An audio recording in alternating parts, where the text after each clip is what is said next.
This time it is my distinct pleasure to introduce to you my colleague and my friend Deanna Villanueva-Saucedo, who will begin with the recognitions and acknowledgements. All right, good afternoon, everybody. The semester is ending, the summer is in sight. Let's try that one more time. Good afternoon. Oh, that sounded so much better. So I want to take a moment to, before we begin the actual ceremony, to acknowledge some of the folks that are in the room. If I could get a good thank you and rousing round of applause for college presidents that were able to be here with us today. Dr. Dale from PV. We have Dr. Gaylor from SCC, Dr. Pan from MCC. Go ahead and stand. Let's give you guys a round of applause. I want to acknowledge their ongoing support for all of our civic engagement activities. It's really important for our students and for our programming. The fact that you're able to join us today is greatly appreciated. We also have a group of democracy commitment coordinators. We have folks from each of the campus who coordinate a huge amount of work in terms of civic engagement as their role with democracy commitment. Can I have you all stand? Be acknowledged. I know some of you are here. Thank you. And last but not least, of course, our student life representatives, who are the ones that help our students coordinate all of those fabulous activities that go on all year long, the ones that are out there with water balloon tosses and voter registration drives and all of those crazy things that our students come up with. So student life, could you please stand?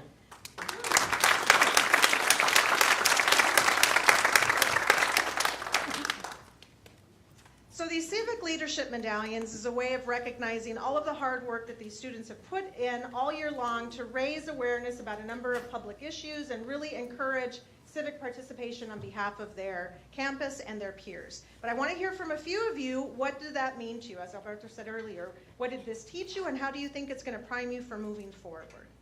And I know some of your names, don't make me call them. And I know some of you are quite capable of talking, so can I have a couple of volunteers to come on up? Geneva, thank you.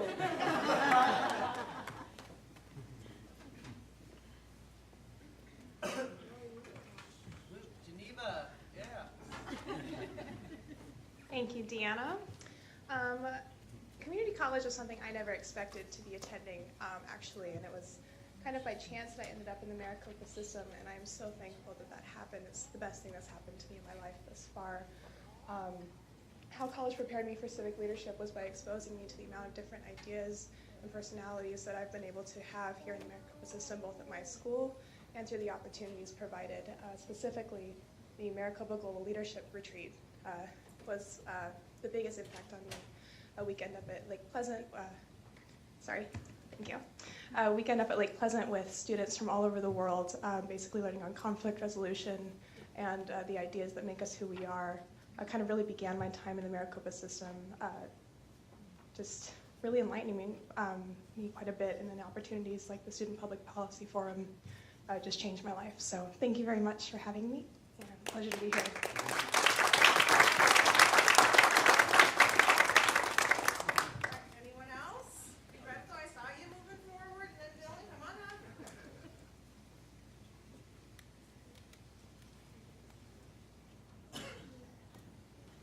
Hello. So how did the Maricopa community colleges have helped me in civic engagement and whatnot? Through the Maricopa community colleges, I found my voice, not only for myself, but for my community, to better represent my peers and those who, due political reasons, cannot fend for themselves at the political stage. Through the Maricopa community colleges Student Public Policy Forum, I've developed as an individual. I've been exposed to different opportunities and different experiences and perspectives which are different from mine and which have made me a better individual. So thank you very much. I typically don't need a mic to speak, but if you can't hear me, just raise your hand. Okay. Sometimes I get too loud with the mic, so I'll take a step back. I started in Maricopa, I go to Australia. The biggest impact was the Student Public Policy Forum for me. The biggest thing I learned through everything, through engaging students on sustainability at my campus, or going to Washington, D.C. to talk about sustainable impacts of higher education, property tax, and the cycle of financing that. key thing I learned that everything starts with a conversation. Solutions start with a conversation. So whether you're talking across the aisle, next seat to you, somebody that has the same viewpoints or differing viewpoints, everything starts with a conversation. So I think that in general, in everything we do, whether it's civic engagement, on campuses, in our degrees, or our careers, solutions start with conversations. So if you don't know where to start with a conversation. Thank you.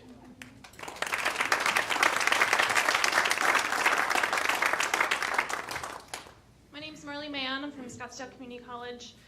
Being a member of the Student Public Policy Forum, we learned a lot of different ways that we can really be ambassadors and liaisons and spread this information to students on our campus who may not understand the impact of advocacy or public policy, and just really teach that to students our age who might not understand that impact. So one way that we've been able to implement that at Scottsdale is with the democracy wall. So that's a wall, just like a whiteboard that we have in our cafeteria with different current event related prompts, whether it be this week's is related to the Baltimore riots. So just ways to get students involved and having conversation and learning how to do that civil discourse and that dialogue. So thank you.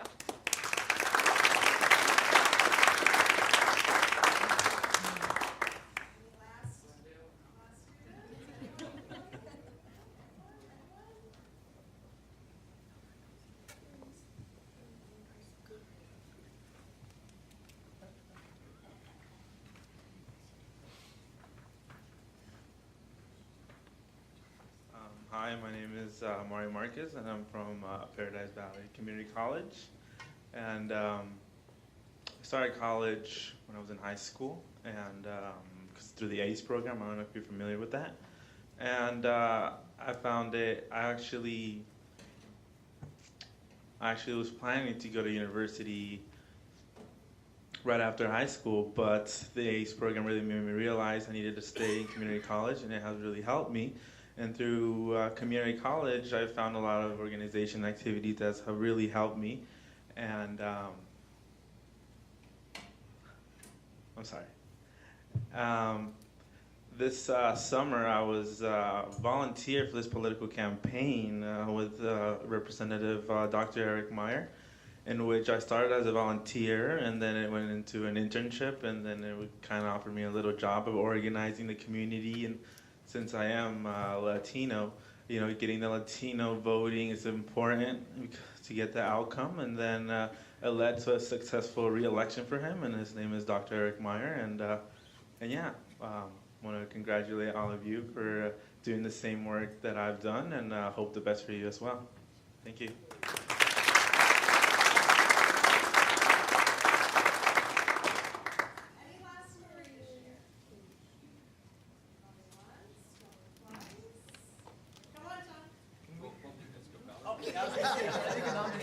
She said, Charles, go ahead.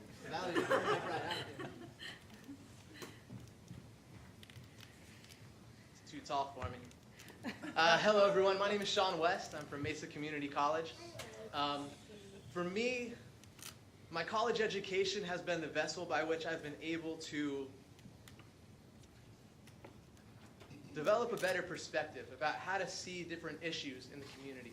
Things that I never even had considered before as problems that impacted various populations.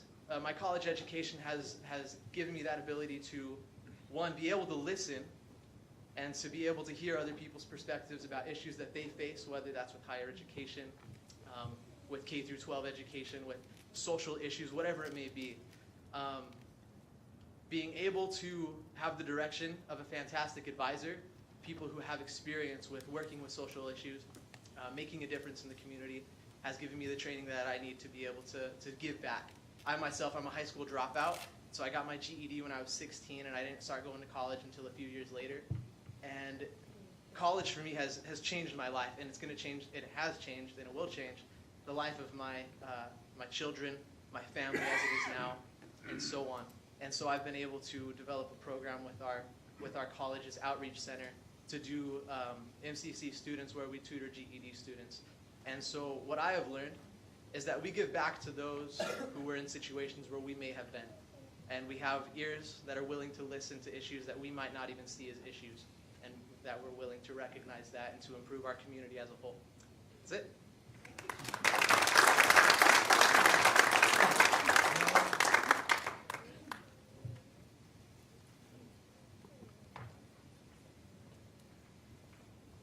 I think the walk up here was the longest moment of my life. Okay, so college really prepared me for civic leadership. I can tell you that when I joined community college, I wasn't even a registered voter, and I had no interest in politics whatsoever. And through the college community experience, I was able to really adapt, and I heard so many issues that was facing our communities, that were facing our regions, and global issues. And I then, of course, registered to vote, but I really got the opportunity to get involved with so many issues that were happening in our area. I worked with so many different things, with human trafficking. I worked with developing democracy days on our campus. I worked with PTSD, mental illness, so many social issues that we see in our community that you never really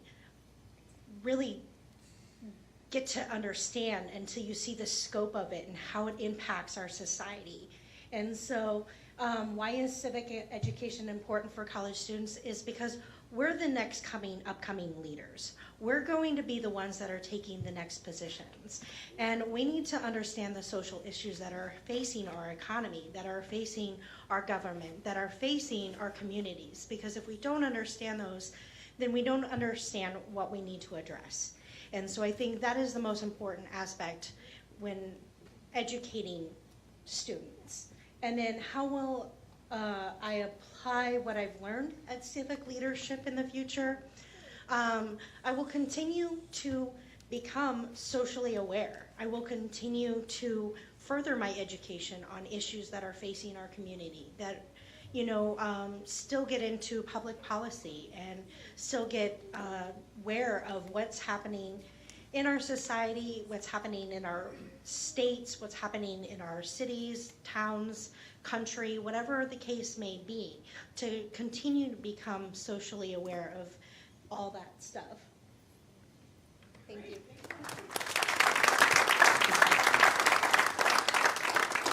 I'm going to exert director's privilege to call on someone.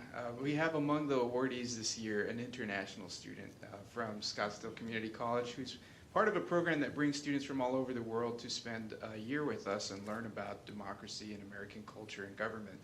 And she applied, and we read her application. We were just amazed by all the things she's done. But I'm particularly curious to hear from her on this third point.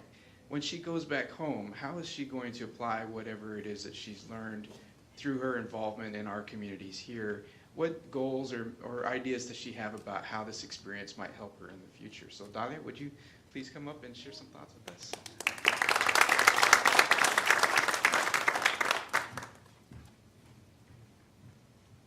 Thank you, Alberto.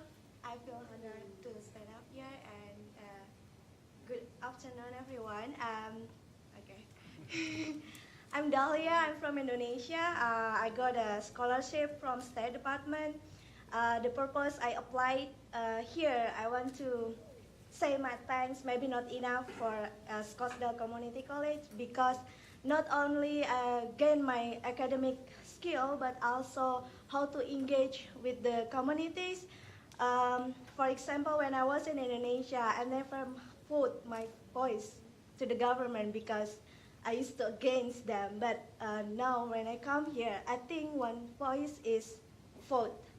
And also I remember when I got involved, we asked, State Department asked us to volunteering for 100 hours. And why have to be 100 hours? Why not 200 hours? Because I want to learn more with the American society, because I can see how why America really can hold the world, because young people in the America also working so hard.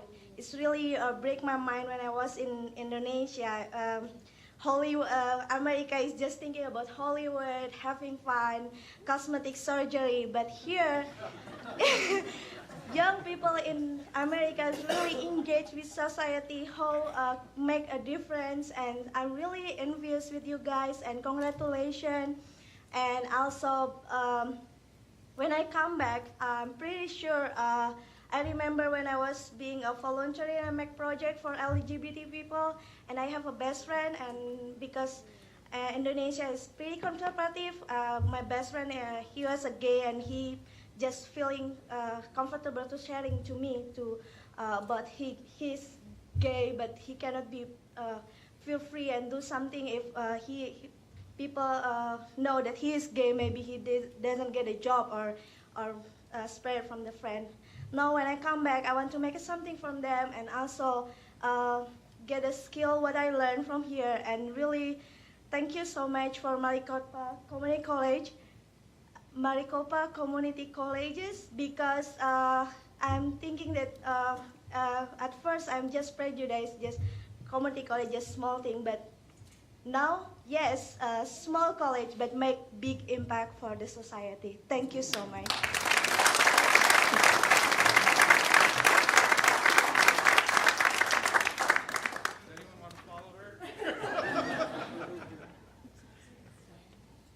Well, as you can tell, each of the student awardees has a wonderful story to tell. And I hope after we've completed our official ceremony duties today, some of you will be able to stick around and get to know each other and hear from each other and feed off of each other's idea.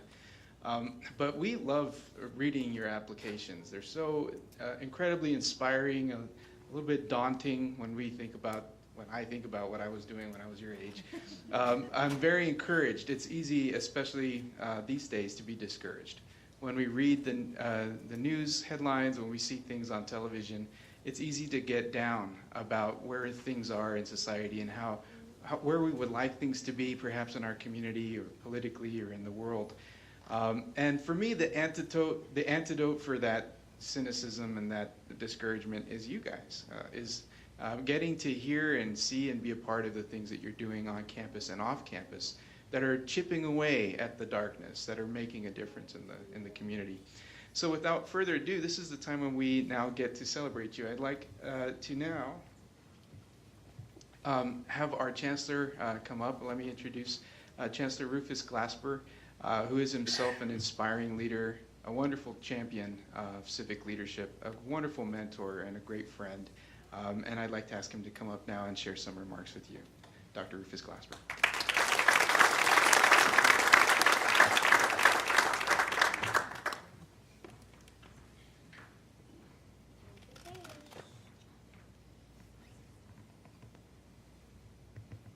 Just waiting. How are you today? Good. Oh, that was, that was worse than yours. That was worse than yours. I'm sorry. Well, I won't even do a do-over at this particular point. Let's just move on. Let me ask you a question. What was the average age of those who voted in the last November election? 65.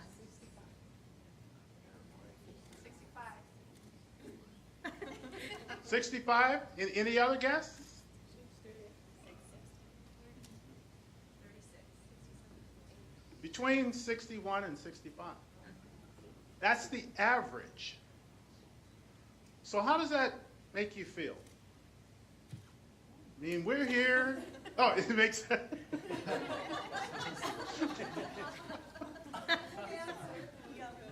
You didn't hear Dr. Gaylor's response. It makes her feel young.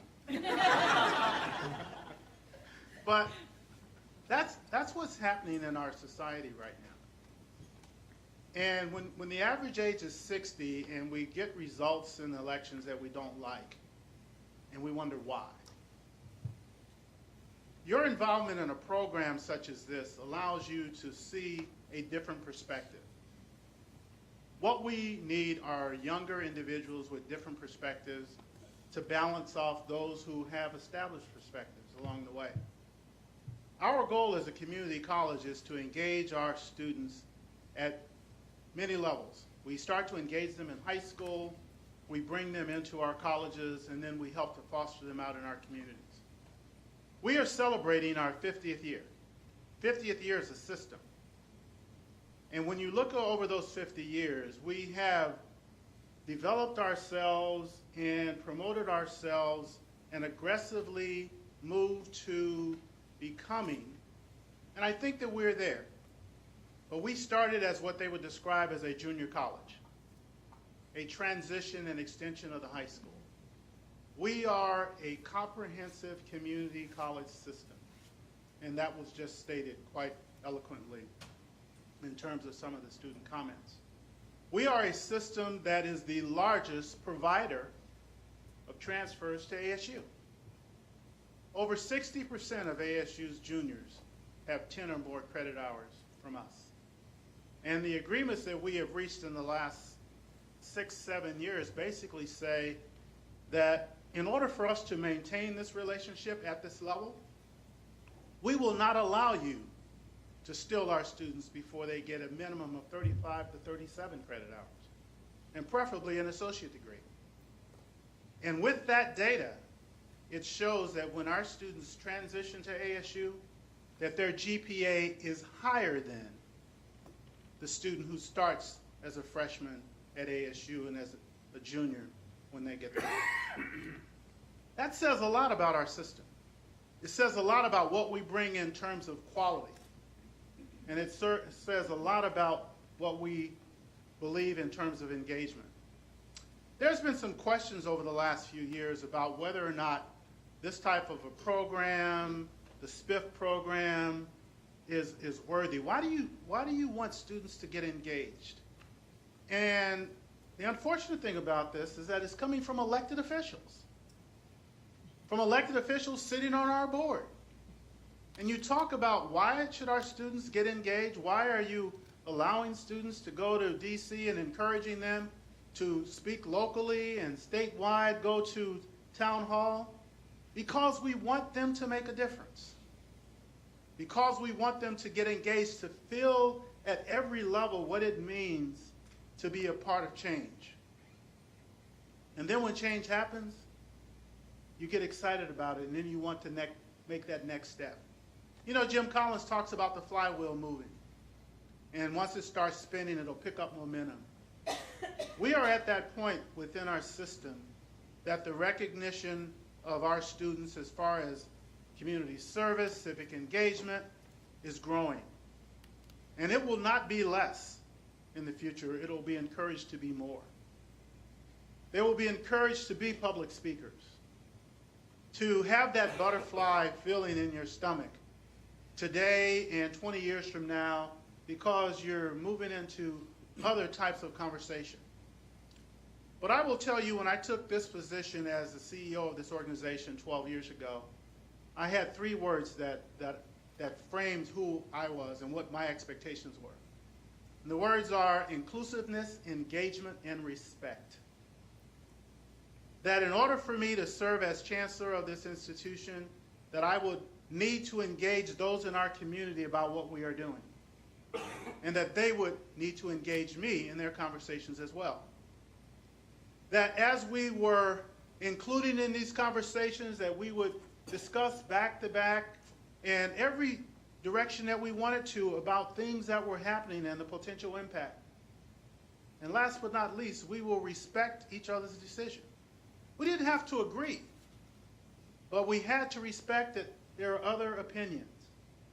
And when you invite individuals to your table and they invite you to theirs, that's what I heard earlier too. It's about building that relationship and having that discussion and moving to a solution.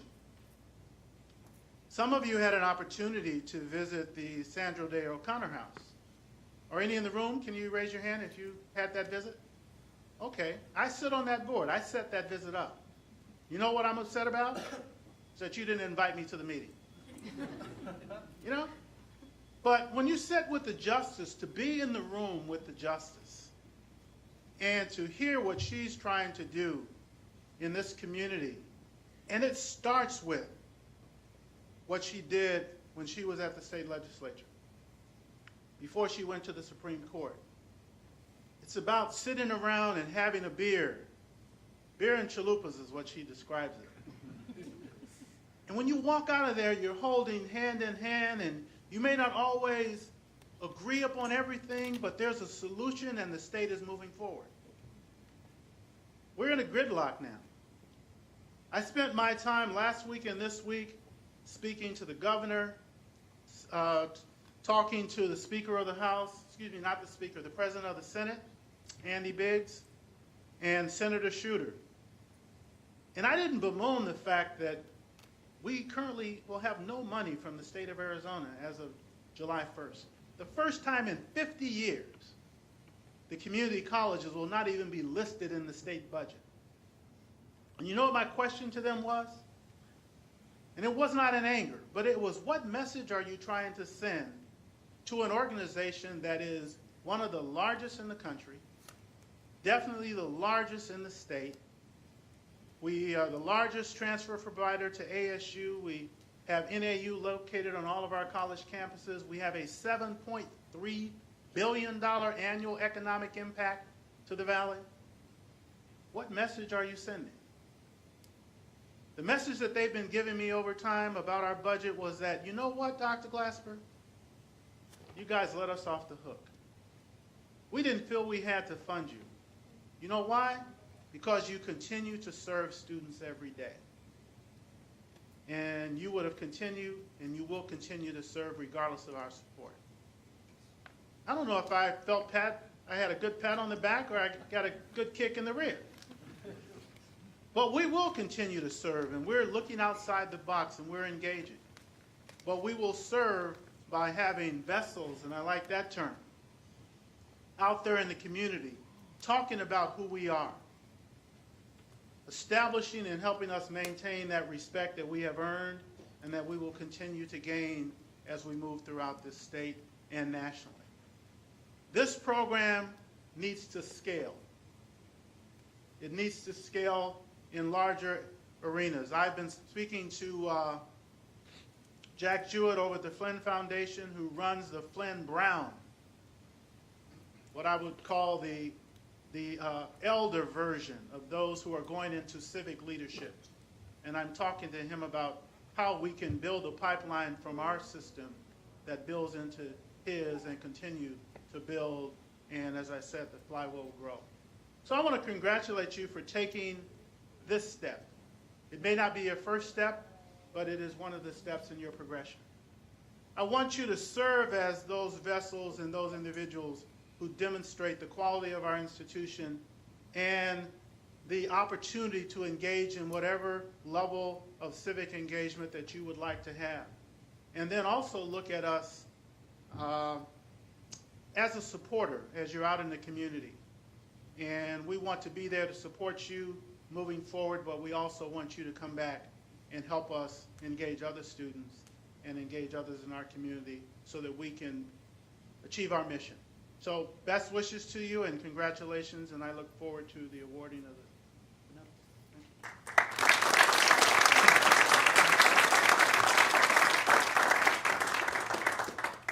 So I just want to tell you a quick story about a shy little introverted Chicano boy in 1990 that went to a Hispanic Youth Leadership Development Program, and to my amazement, that was me, of course. At the end of the program, I got the top award of 300 students from 3 different states. And they handed me this little trophy, looks like a little Oscar, with a tiny plaque on the bottom that said, Most Promising Leader. And I have to tell you, that little trophy changed my life, because it was now a responsibility that I had for the rest of my life to live up to that title. And it was a heavy burden. But every now and then I would just catch a glimpse of this statue, Most Promising Leader. And I'd have to ask myself, am I living up to that? Am I living up to what they saw in that kid then? Am I doing the things that they hoped I would accomplish? And it wasn't always a healthy way to be, having that kind of a burden on me. I have to live up to that. But I tell you this story because I hope you will not see these medallions we're about to give you as the end of something, but rather as the beginning of something, as the impetus, maybe as a little finger sticking in your side. I hope, and I would encourage you to think right now about, where are you going to put this when you get home? Where are you going to have this so that you see it all the time, and that you see this as a charge that we were conferring upon you?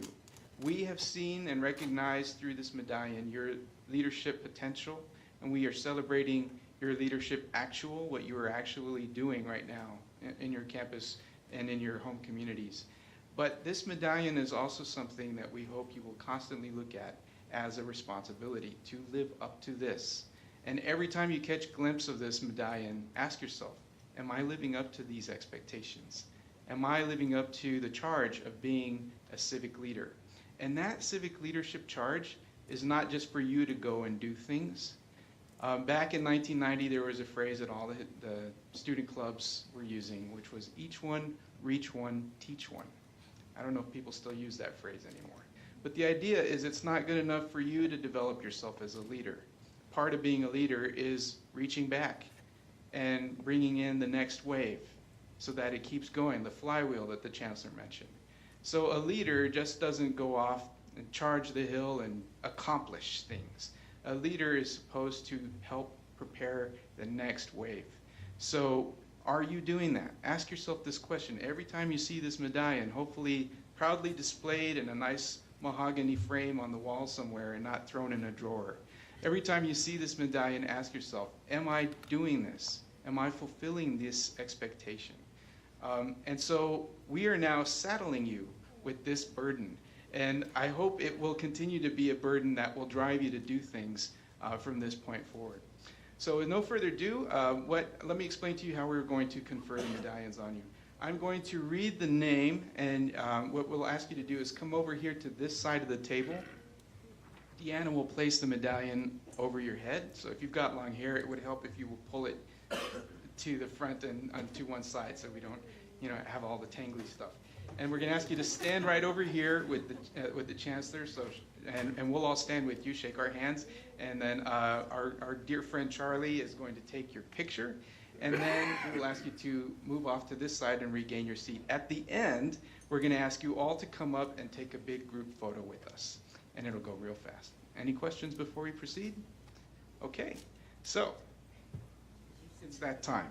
I'd like to now begin with our first student awardee of the Chancellor Civic Leadership Medallion, Mr. Juan Aceves.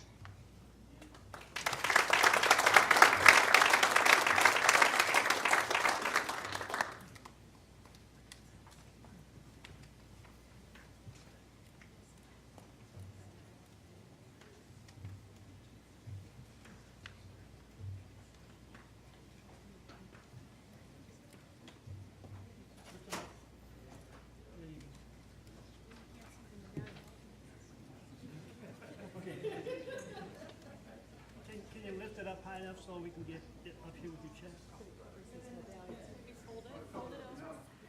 Oh, I see. Okay. You want to open it up now? Let it open all the way. The cover back. Yeah, flip the cover back. I know, so pretty. Here we go. Thank you. The first one's always the toughie. Greg Barnes.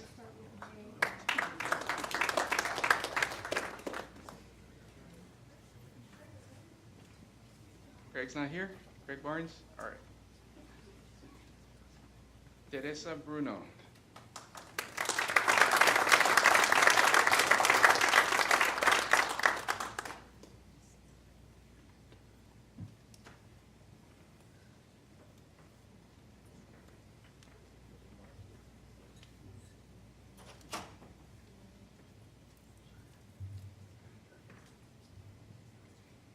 Covering up the medallion.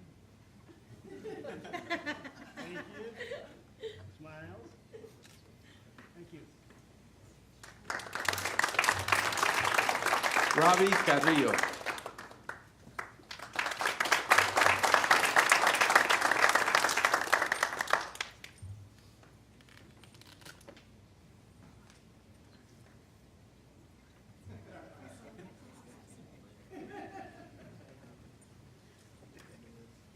That's good. Smiles. Thank you. Daniel Cassidy.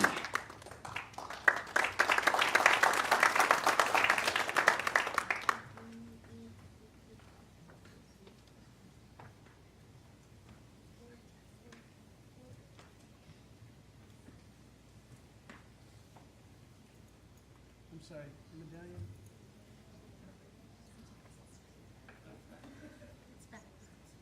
Medallion. Good. Thank you. Here we go. Smiles. Thank you. Jose Castillo.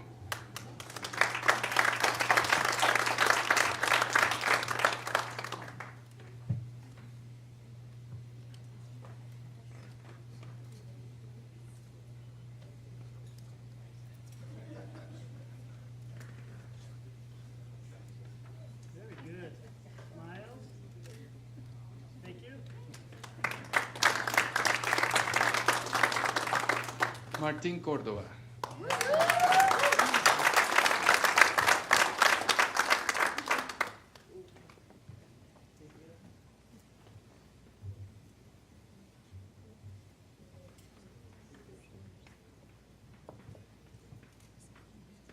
Okay, smiles. Thank you. So we've all studied how it's done now, right? Maria Elizarraz. Elizarraz.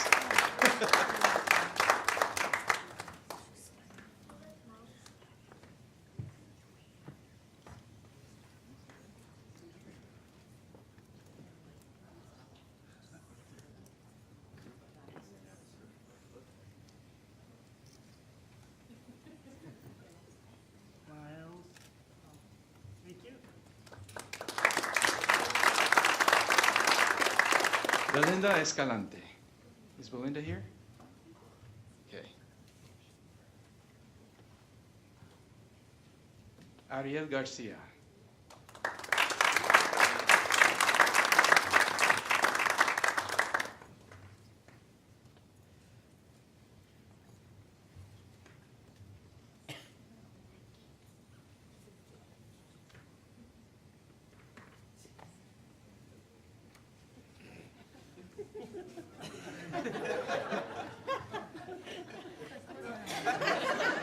There you go, perfect. There you go. Smiles. Good, thanks.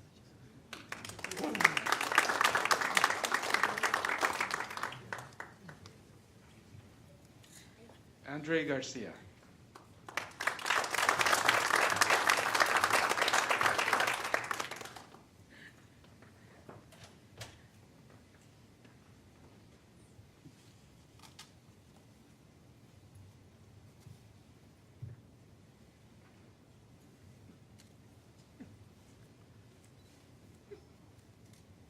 It's kind of on edge.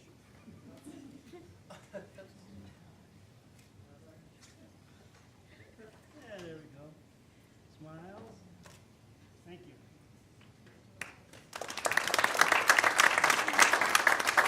We have a very exacting photographer. John Garduño.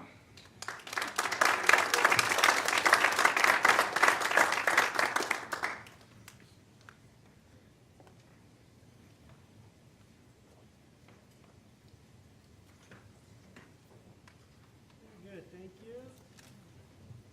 Thank you.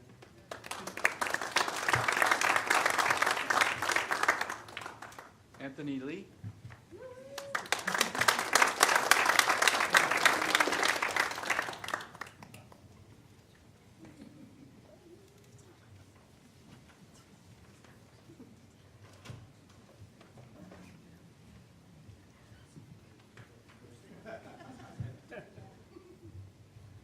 Smiles. Thank you.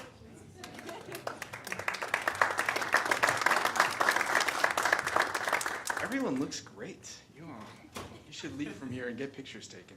Mario Marquez.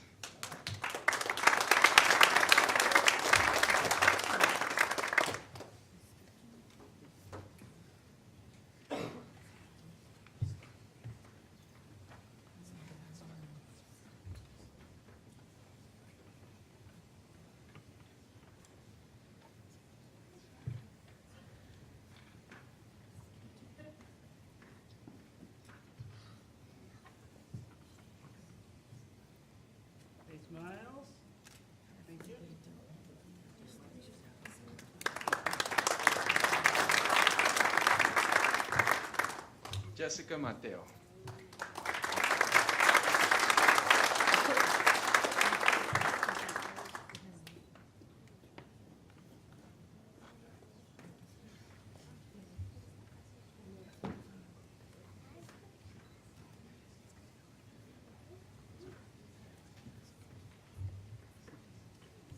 Big smile, thank you.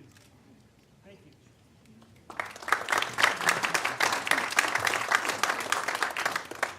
Marley Mayo.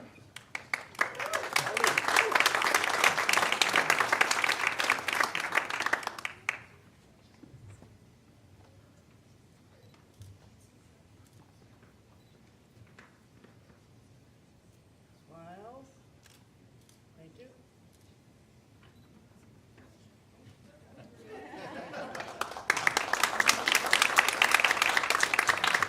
Ricardo Moran.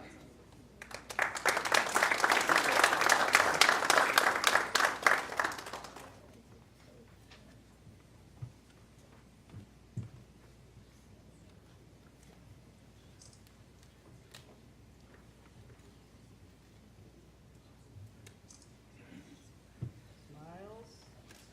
Thank you. Victoria Moreno. Is Victoria here? No, she's not. Okay.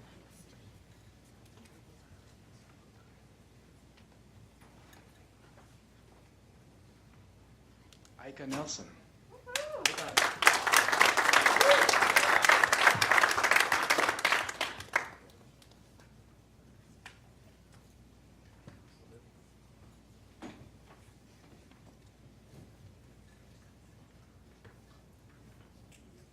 Smiles. Can you lift up a little bit? There you go. Smiles. Thank you.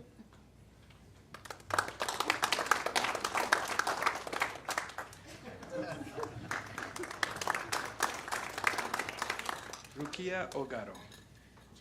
Is Rukia here?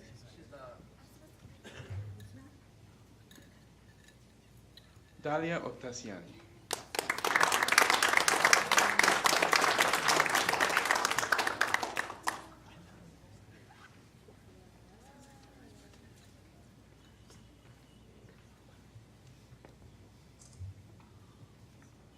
Can you lift it up just a little bit? Your certificate? There you go. There you go. Thank you. Smiles. Thank you. Jesus Saldana.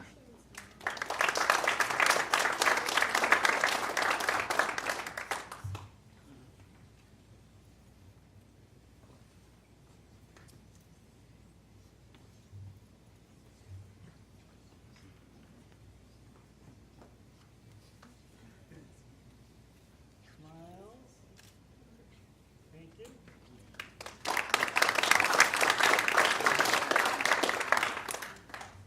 The infamous Gilberto Sosa.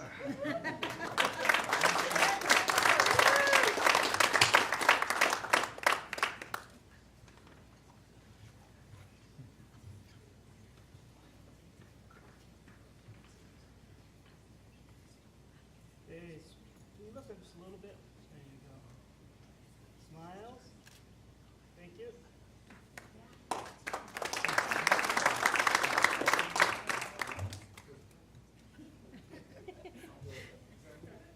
Oh, me?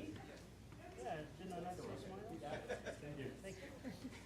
Nicholas Stevenson.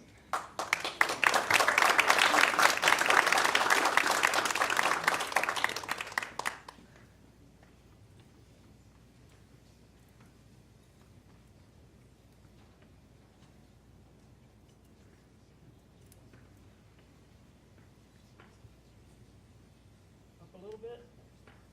There we go. Smiles. Thank you.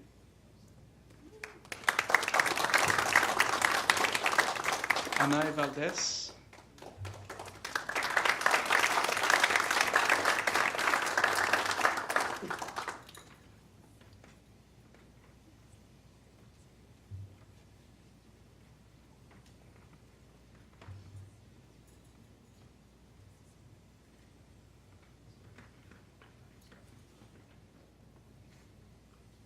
Good. Smiles.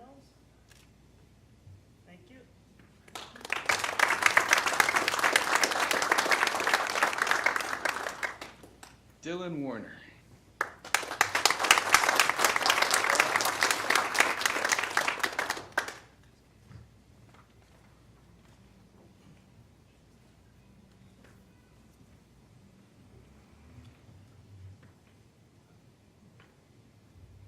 Okay, smiles.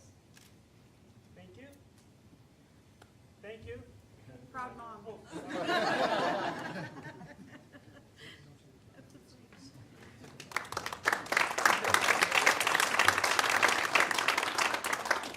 Sean West.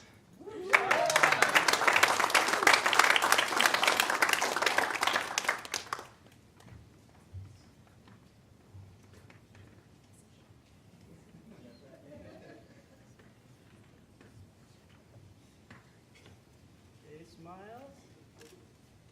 Thank you. Belinda Escalante.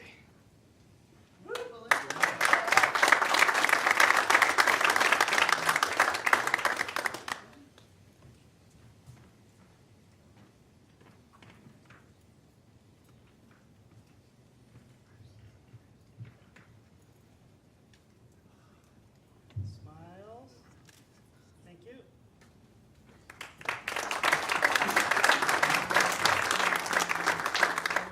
Now we have 4 recipients that we have singled out for a special recognition.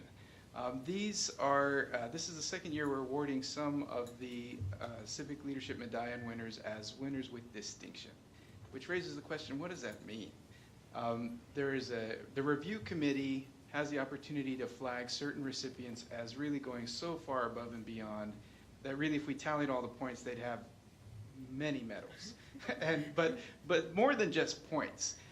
These are recipients whose involvement in the community shows us a fire and a passion for change, a relentless drive to address injustice and to engage others in community change that is truly out of this world.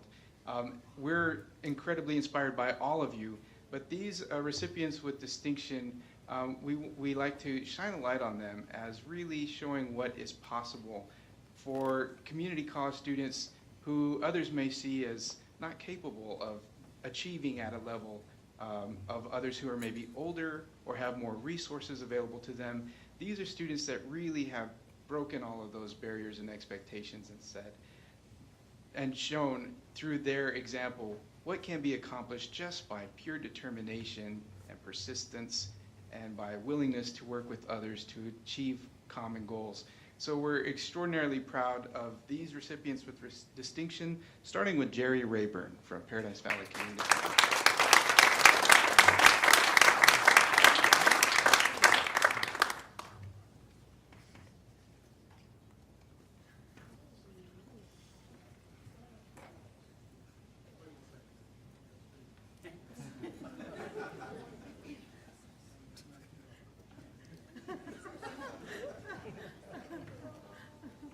Little higher. Oh, that's, oops, sorry, my fault. Back down. There you go.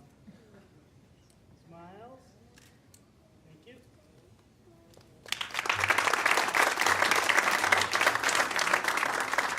Geneva Patterson.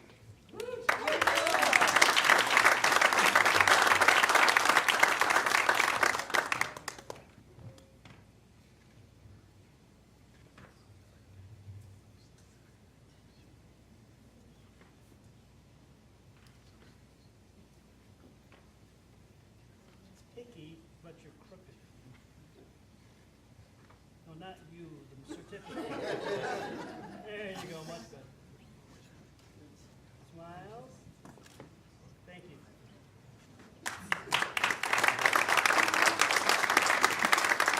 Christopher O'Connor.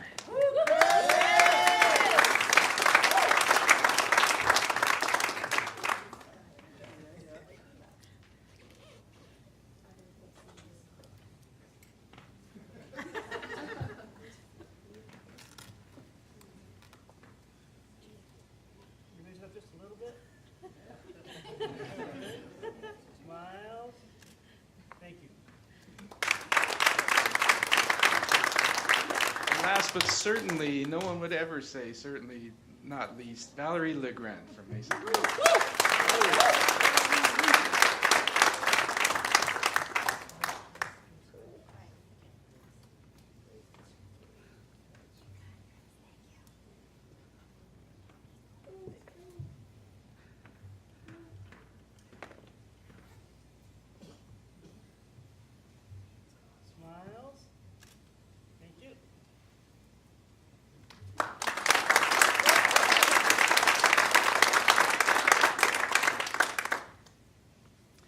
So congratulations. That brings to a close our formal program, just slightly over our allotted time, but I encourage you to stay, get to know each other, share stories with each other.